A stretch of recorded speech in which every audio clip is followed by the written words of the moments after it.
Nath Fiuza, 3-0 para o Atlético. Eu te confesso que me surpreendeu muito a atuação do Galo, sem desmerecer o placar. Conversava com uma pessoa ontem ligada ao Bragantino. O time está sofrendo um grande desmanche, né? Vendeu, por exemplo, o Elinho, que era o melhor jogador do campeonato, para o Bragantino, foi para os Estados Unidos, e a situação do Bragantino é complicada. Agora o Galo, acho que é a primeira vez que pôs esse time alternativo aí, que encaixou e funcionou tudo legal, hein, Nath? Boa tarde. É verdade, Thiago. Boa tarde, um abraço a você, galera aí no YouTube que nos acompanha. Eu fiquei surpresa positivamente com o desempenho do Atlético, apesar do time bastante mexido. Pela primeira vez, o Milito optou por jogadores que atuam menos, e esses jogadores com suas individualidades, com suas qualidades, fizeram a diferença, né? A gente já falou aqui várias vezes, o Daverson, ele não tem peso suficiente para ser titular do Atlético, de um time que tem o Hulk como seu principal atacante. Mas ele tem qualidade e experiência suficiente para, num jogo com o time mesclado contra o Bragantino, dentro de casa, ir lá fazer o gol, dar uma assistência como ele fez. E isso ainda não vinha acontecendo. Outros nomes, como é o caso do Rubens, que sempre vem regulando quando entra, mais uma vez deu uma resposta positiva. Então acho que foi um conjunto, né? Uma soma desses fatores. Individualmente os atletas estavam bem e coletivamente o time não sentiu tanto a falta de entrosamento, que é natural a um time mesclado, porque a imposição da qualidade do Atlético acabou sendo superior a isso. Agora, se o Galo me surpreendeu positivamente, o Bragantino me surpreendeu negativamente, porque a gente precisa dizer aqui também, né, Thiago? Como jogou mal o Bragantino.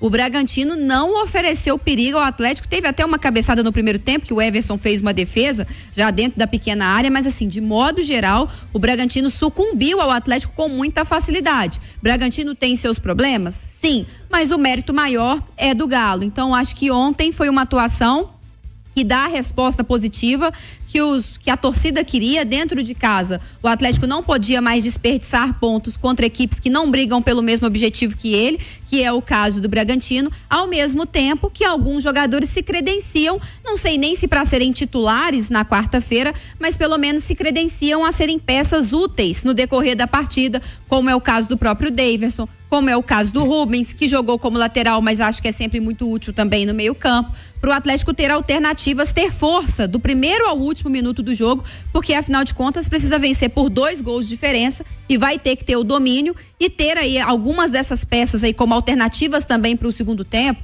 Se precisar ter mais atacantes em campo, o Daverson vindo com a moral de ter feito gol, de ter balançado as redes, eu acho que isso pode ajudar muito. O Guilherme Rocha, ele está nos acompanhando, respondendo a pergunta do programa de hoje. O Antônio Tavares: Thiago, a diferença é que o time do Galo ontem jogou com raça. Aliás, vamos colocar os melhores momentos pra galera que tá conosco nessa vitória do Atlético aí no YouTube. Muita gente conosco no YouTube. Você cola comigo. Simões, melhores momentos na tela. O Daverson, né, rapaz? Quando ele perde o pênalti, eu pensei, eita, agora lascou.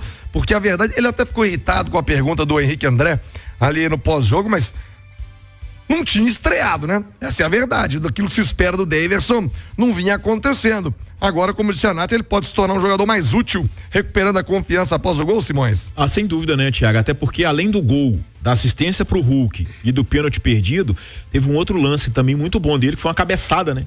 Um cruzamento da direita que era assim, ele teve um movimento perfeito, mas a bola passou raspando a trave do Cleiton, e ele desencanta no momento talvez mais importante da temporada, né? Porque ele pode vir a ser muito útil na quarta-feira, né?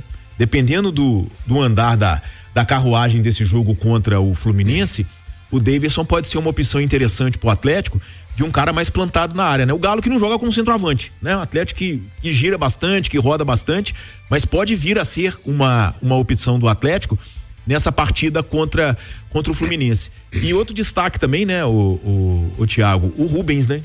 O Rubens, que parece que é reserva do Arana, né? Que é um lateral esquerdo, mas eu vejo o Rubens com potencial para exercer outras funções nesse time do Atlético.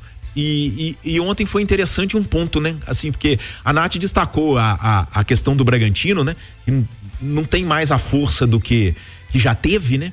Mas de toda forma, como o tal da escrita é uma coisa que se faz presente no futebol, né?